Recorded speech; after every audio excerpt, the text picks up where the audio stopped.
I felt an urge that God told me to warn you. And I want to be careful with how I say this because it's going to contradict something you believed for 20 years. You weren't dealing with a just narcissist and what you've been told. And now you found the word, and the word explained a lot. And there was relief in that. Keep that relief. The word was useful, but it was never the whole thing. There was something behind that person, and it is still there. Here's what I keep getting shown. And it isn't a person at all. It's a factory floor. Long, well lit, machines running, and a line moving through it. Slow and steady. The way a line moves in a place that has been running for a long time and doesn't need anyone watching it anymore. And one on that line, there are people combining out one after another, identical.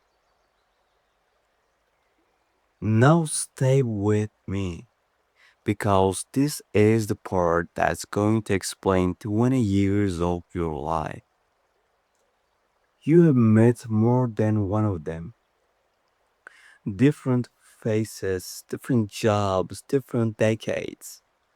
One in your family, maybe one at work, maybe one you were in love with.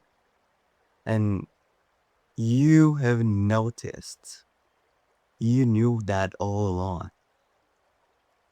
They used the same sentences, not similar. It was exactly the same, word for word, from people who have never met each other, who live in different places, who have nothing in common except what they did to you.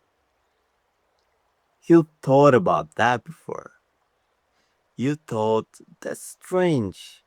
And then you get, you let it go because there was no explanation for it. And it isn't only the sentences, it is the timing, the way the code arrives on a schedule right after something good happened for you, not during the fight, after the win. It's the order of operations. Warm first. Very warm. Warmer than anyone had been to you in years. So that you have something to compare the cold to when the cold comes. Then the small correction. Then the bigger one. Then the day you find yourself apologizing for something you didn't do. And you can't reconstruct how you got to that sentence. It is the way they all handle being caught. Never a denial, a rearrangement. Suddenly, the conversation is about your atonement. Suddenly, it's about something from 4 years ago. Suddenly, you're the one explaining yourself. And you were the only one who walked in with the question. They chose. Every one of them chose. Over and over in small moments where they could have done the other thing, but they were not the author of it. They were the product. And a product doesn't hate you. A product doesn't lie awake thinking about how to hurt you specifically. A product does the one thing it was built to do to whoever is standing in front of it. Which changes the question you've been asking for years you have been asking. Why me? Why did they pick me? What was it about me that made them look at me and decide I was the one? Wrong question. They didn't pick you. You were just the one standing there. Take a second with that because that question has been eating you for a long time. Your version of the answer you came out with was about a flow. I was trusting. I was too open. I gave too much too fast. There must be something on me that people like they can't see. There isn't. There was never a mark on you. There was a machine running, and you walked past it. Now, here's the part that took me 3 days to be willing to say out loud. I've been talking about a factory, and you probably assume that the thing it produces is the people coming off the line. It isn't. They're not the product, they're the equipment. So, what's the product? What is the actual output of a system that builds people like that and puts them next to people like you? Your doubt. That's it. That's what it makes. Not your pain. Pain heals. Pain is not a stable product. You can't build an operation on something that fades in 2 years. Doubt doesn't fade.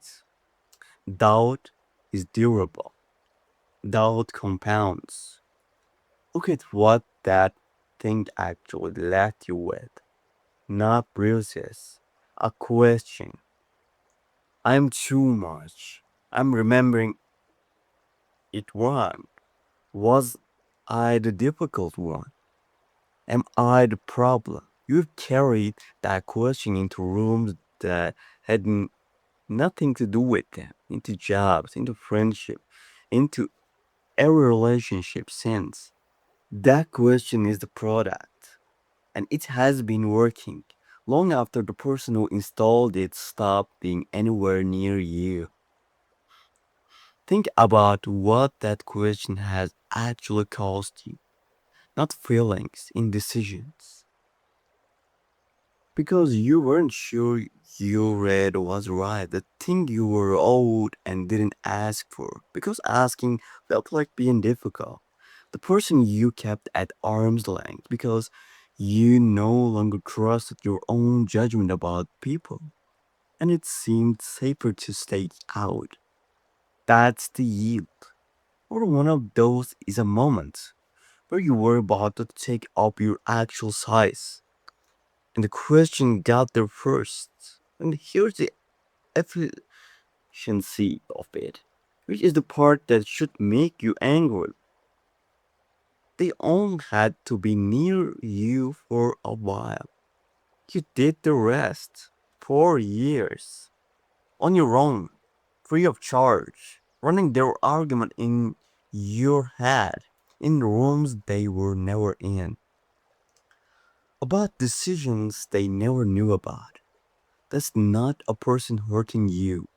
That's something installed. Everybody knows the story about the man who didn't know he was on television. Ordinary town, ordinary life. Everyone around him as an actor, and he's the only one who doesn't know. People tell that story like it's about a prison. It isn't. Watch it again sometime. Million of people were watching that man. not to laugh at him. They loved him. They organized their days around. They fell asleep with him. Uh, He wasn't kept there because he was worthless. He was kept there because he was the most watched thing any of them had ever seen. The walls weren't punishment. The walls were there because nobody could stand the idea of him walking out. Yes, I'm talking about the Truman Show. That's your life, not the actors, not the town, the watching. You felt it your whole life and had no way to explain it. That sense that something about you draws a specific kind of attention, that you get treated differently in ways nobody will say out loud, that you keep ending up in situations that seem designed for you. And you can tell if you're being paranoid. You weren't being paranoid. You were accurate and you have evidence. You just never been allowed to call it evidence. The people who barely knew you and had an opinion about you anyway, the rooms that went slightly quiet in the half second after you walked in, the way someone's face changes when they hear from name, from somebody who was never met you. You noticed all of it. And every time you did the same thing, you told yourself you were reading too much into it. Where do you think you learned that? That's the part I want you to sit with. The instinct that dismiss what you noticed did not come from you. You were not born doubting your own eyes. Watched a child. A child says the true thing out loud in front of everybody. And the whole room has to manage it. That was you once. It was trained out of you, not by one person, by a sequence of them, each one arriving right on time, each one teaching the same lesson in slightly different words. You're so sensitive. But you're talking about that. You're overthinking. Nobody else has a problem with it. That isn't feedback. That's maintenance. Something in you kept coming back online, and somebody had to keep switching it off. Now, here is the very terms, and this is the reason I was told to record this today and not the week. Go back to the line. Watch it run. That line only works if the person in front of it believes what it's telling them. The whole thing runs on that. No belief, no product. And you stop believing. Not recently. Somewhere in the last stretch, quietly, without announcing it to anybody, you stop taking their version as truth. You started trusting your own red of room over what you were being told about. You had no idea what that did. The line kept moving. The equipment kept running. And nothing came out the other end. That's what a machine does when it stops working. It doesn't stop. It keeps going. Loud, full speed, producing nothing at all. That's what's happening around you right now. The same behavior, the same lines, the same attempts to get a reaction louder than before and landing nowhere. They can feel it, not consciously. They couldn't explain it if you ask them. They just know that something they used to be able to do does not work on you anymore and is making them frantic. That's why the contact is going to increase. That's why old names are surfacing. That's why somebody who has been quiet for a long time is about to become very present again. It isn't affection. It isn't growth. It isn't them finding understanding. It's a machine trying to restart. And you don't have to do anything about that. You don't have to confront anyone. You don't have to explain any of this. You certainly don't have to tell them what you know. That's the one thing that would actually help them. You just keep not believing it. That's the whole defense. It has never been anything else. Now I want to tell you what you are actually are in this. Because you have had it backwards your entire life. You have believed you were a target, something they found, something they selected, something that kept getting caught by a world that was too rough for it. You were never the target. You are the thing that shows the machine is broken. There is a word for it in every place that make anything at scale. You put something on the line that the process cannot alter. Not stronger, not special, just unchangeable. And you run it through.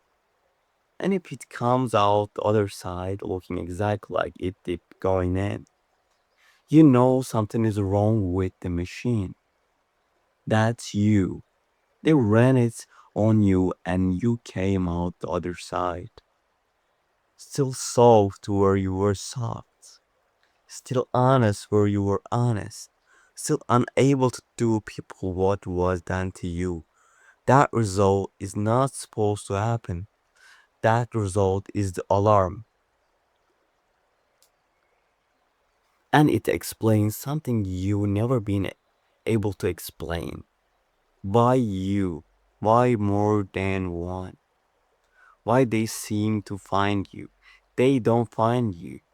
You get sent to where the failures are. Every place in your life where one of them appeared was a place where something had been running unchecked for a very long time. And then you arrived and stayed the same, and everything got loud. You thought that was your bad luck. It was your function. Go back to it with that in your hand. The family that had a way of doing things that nobody had questioned in 3 generations. You questioned that. Not loudly. You just didn't participate the way you were supposed to. And something started coming apart. The workplace where everybody had quietly agreed not to look at one particular thing. You looked at it.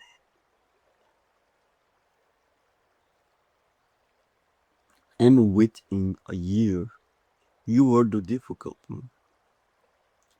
The friendship group with the unspoken rule about who gets to be upset and who doesn't. You broke the rule by being upset at the wrong time. Every single one of those was the same event. An arrangement that ran on nobody checking. And then you arrived and you checked. You didn't fight anybody. You just didn't agree to pretend. And that is the one thing.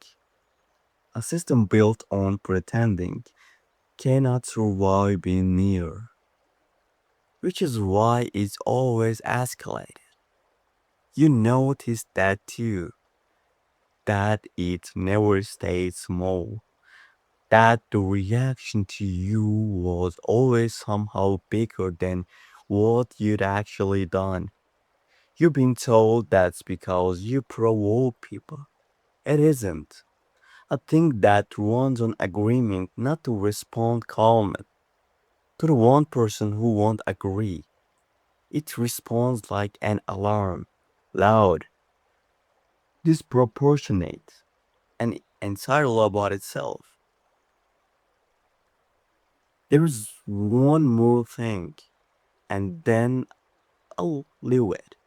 You've been thinking about the walls in that story that the wrong way, a cage of walls, a set of rules that only ever seem to apply to you. You assume those were built to hold you in. Sometimes they are, and sometimes they are built because of what happens when the thing inside walks out. Nobody spent years managing something harmless. Nobody built a system to keep a small thing small. So where's where I'll leave you? The factory is still running. That doesn't stop because you understood it. It'll keep going and it'll keep putting the same person in front of somebody else, somewhere. And they'll spend 20 years asking why me. But it isn't running for you anymore. You're not on the line. You're not the customer. You're the one that came out exactly the same as when it went in. And that's the one thing the whole operation was built to prevent. So when the contact comes and it's coming, you already know what it is. It isn't a person reaching for you. It is a machine reaching for the last thing that ever worked. Let it run. You already walked off the floor.